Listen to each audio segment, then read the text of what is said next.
पूर्ण सद्गुर परीक्षा नहीं लेता, इतिहास रचता है।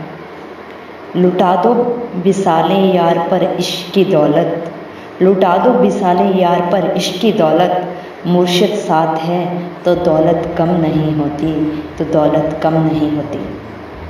धन दौलत के साथ इश्क बशिशन लगा कर प्रसिद्धि शायर उदय ने इश्क की राह पर पदार्थवाद को कोई महत्व ना देते हुए सूफियत का संजीव चित्र खींचा है। होना भी इसी तरह चाहिए। एक सच्चे शिष्य के लिए संसारिक पदार्थों से नहीं, कहीं अधिक मुर्शिद का सच्चा निस्वार्थ प्रेम होता है। पदार्थों से संबंधित सीमा से अधिक की जाने वाली गतिविधियां आदि से लेकर सत्य के मार्ग पे रुकावटें बनती आई हैं। नशा तो एक समय केवल एक ही सफल होता है। वह नशा कोई तो धन दौलत अथवा पदार्थवाद से प्राप्त करता है, अथवा फिर पूर्ण सद्गुर की मस्त निगाहों से बरसते आबू हयात से। भौतिकतावाद के नशे के मार्ग में कुछ रुकावटें आ सकती हैं, पर जीवन भर रहने वाले रूहानी नशे के आने से पूर्व रुकावटों के साथ साथ अंदरूनी मुश्किलों का आना एक साधारण बात है।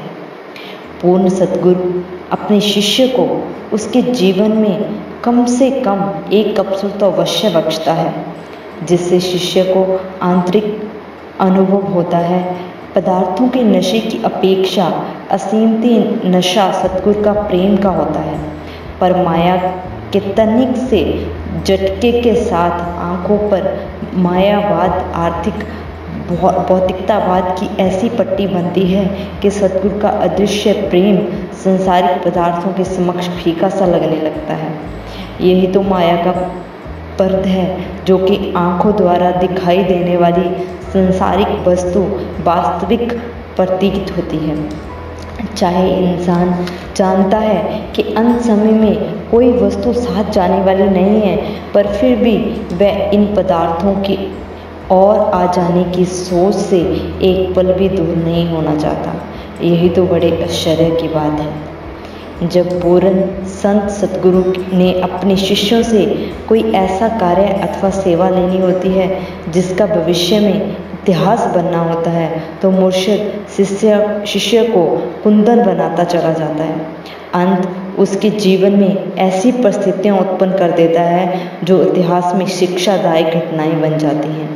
मुर्शिद ऐसा खेल रचता है कि दुनिया के लोग पढ़ सुनकर अचंभित होते हैं कि क्या वास्तव में ऐसा हुआ होगा, पर सच तो सच ही रहता है। सच्चा मुर्शिद कभी भी शिष्य के पदार्थों का भूखा नहीं होता, लेकिन सद्गुरु को शिष्य की भलाई के लिए ऐसी घटनाओं की रचना करनी पड़ती है जो शिष्य की भलाई के लिए अति आवश्यक होती हैं। कबीर साहब जी के समय में सेठ धर्मदास नाम का एक धनवान व्यक्ति हुआ था। कहते हैं कि उसके पास उस समय कुल पूंजी 14 करोड़ के लगभग थी। सेठ धर्मदास की पत्नी का नाम आमना था। एक बार सेठ जी गंगा के किनारे स्नान कर रहे थे। उस समय संत कबीर जी वहां पहुंच गए। सेठ धर्मदास को उन्होंने कहा कि धर्मदास, तू कितने जन्मों से यहाँ स्नान कर चुका है, पर सोच वहाँ स्नान करने से कोई लाभ नहीं हुआ है। कबीर साहब जी के दर्शन करके और उनकी बात सुनकर धर्मदास ने उन्हें सिर झुकाया। जब सिर ऊपर उठाया तो कबीर जी अलोप हो चुके थे। उसने कबीर साहब को इधर उधर देखा, किंतु कबीर जी उसे दिखाई न दिए। सेठ धर्मदास इस घटना से पश्चात बड़ा ही अशांत रहने लगा। कई बार वर्ष बीत गए। एक दिन सेठ धर्मदास रसोई में अपनी पत्नी के साथ बैठा था। उसकी पत्नी भोजन बना रही थी। अकस्मात उधर से कबीर साहब जी एक फकीर के वेश में वहां आए। उन्होंने आते ही सेठ धर्मदास को कहा, धर्मदास तू बड़ा पापी है। धर्मदास ने कहा, महाराज, यहाँ तक मुझे याद है कि मैंने अपने जीवन में किसी को कष्ट नहीं दिया, बल्कि सबका भला ही किया है। फिर मेरे से कहाँ पर अपराध हुआ है जी? कबीर जी पुण्य उसे कहने लगे, तू बड़ा ही पापी है और बहुत बड़ा पाप करने जा रहा है। समीप बैठी सेठ जी की पत्नी ने अपने पति के विषय में ऐसा सुनकर बिना सोचे समझे कबीर साहब जी को कह दिया, मेरा पति क्यों पापी? तू पापी है। कबीर साहब जी सेठ को कहने लगे, यदि तू पूछता है कि मैं पापी कैसा हुआ तो सुन, तुम्हारे चूल्हे में जो लकड़ी आप लोग जला रहे हैं उसे बाहर निकाल कर झट कर देख। जब उसने लकड़ी बाहर निकाली और पिछले बाग की धरती पर पटका तो बारीक बारीक सहस्त्रों चींटियों का झुंड धरती पर गिर गया। कबीर जी ने कहा, धर्मदास अब सोच, तू कितना बड़ा पाप करने जा रहा था। कुछ देर के पश्चात इन सब चींटियों ने आग में जल जाना था, तो बता इसका हिसाब किताब तू कैसे चुकाता। जब धर्मदास ने ये बात सुनी तो आंतरिक रूप में वह भयभीत हो उठा। उस समय वह कबीर साहब जी के आगे झुक गया, पर तब तक कबीर साहब जी जा चुके थे। सेठ धर्मदास ने कबीर साहब जी को बहुत ढूंढा, किंतु कबीर जी उसे कहीं ना मिले। उसके हृदय उसके दर्श दीदार के लिए विचलित हो रहा था। आंतरिक रूप से वह इतना अशांत हो चुका था कि वर्णन नहीं कर सकता था। उसका मन समस्त सांसारिक कार्यों से विमुख हो चुका था। वह हर समय उदास रहने लगा। अंत में सेठ जी ने इस विषय में अपनी पत्नी से बातचीत की। उसने कहा, स्वामी ये कौन सी बड़ी बात है, अपने पास बहुत धन दौलत है।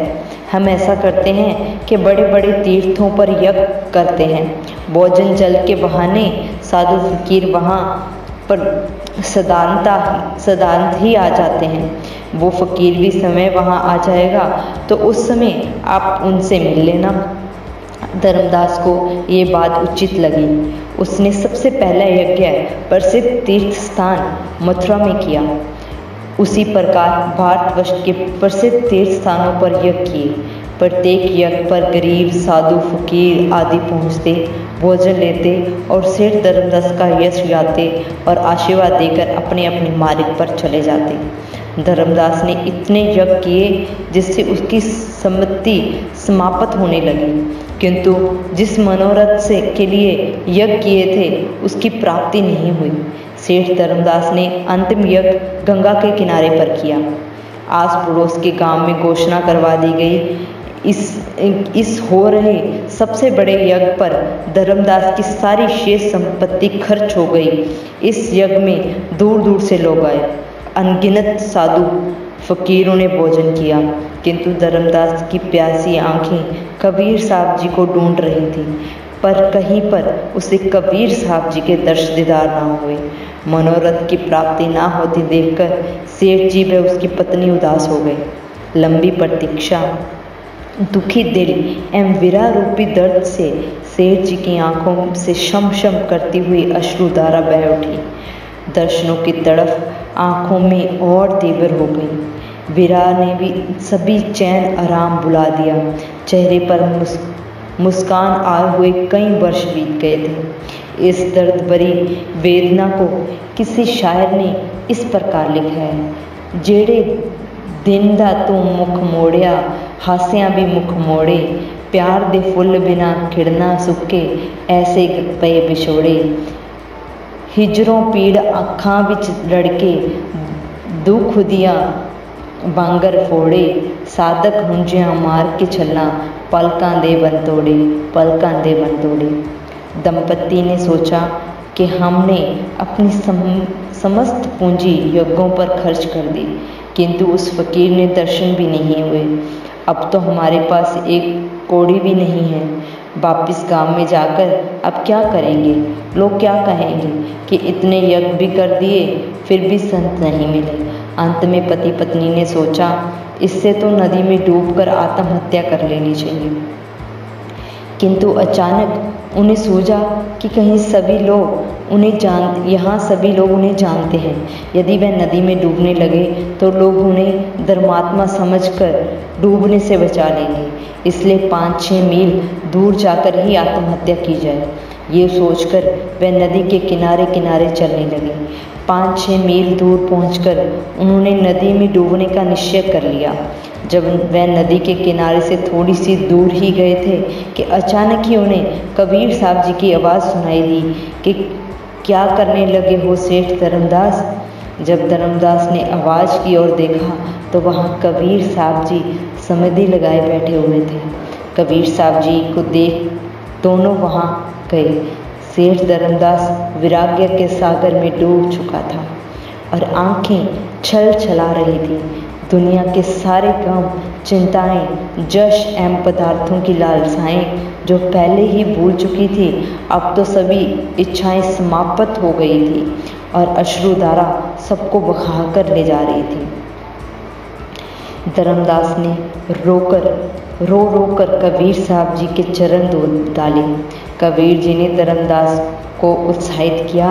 सेठ जी ने कबीर साहब से पूछा, महाराज, हम यज्ञ पर यज्ञ करके हार गए, किंतु आप कहीं दिखाई नहीं दिए। हमें क्या मालूम था कि आप 5-6 मील की दूरी पर ही बैठे हैं। हे स्वामी जी, आप यज्ञ पर क्यों नहीं आए? ये सुनकर कबीर जी ने कहा, यदि हम आपके अंतिम यज्ञ पर पहुंच जाते तो आपकी पत्नी ने अवश्य कहना था कि देखो, मैंने कहा था ना कि वह साधु भोजन करने के लिए यज्ञ में अवश्य आएगा। वह देखो आ गया ना। सेठ धर्मदास, हम आपकी धन दौलत के भूखे नहीं हैं।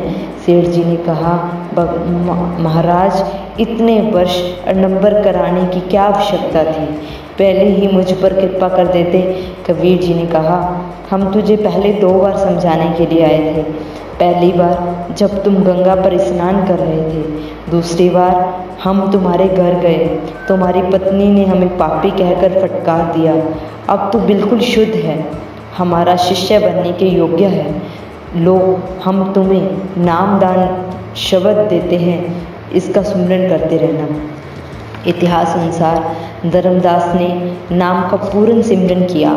कबीर साहब जी ने अपने अंतिम समय में अपने प्रिय शिष्य सेठ धर्मदास को अपना इलाही प्रेम बख्शा और आज्ञा दी कि आप हमारी गद्दी पर बैठकर दुनिया को नाम का सुमिरन कराओ। इस प्रकार सिद्ध होता है कि पूर्ण सच्चा सद्गुरु किसी के माल पदार्थों का भूखा नहीं होता।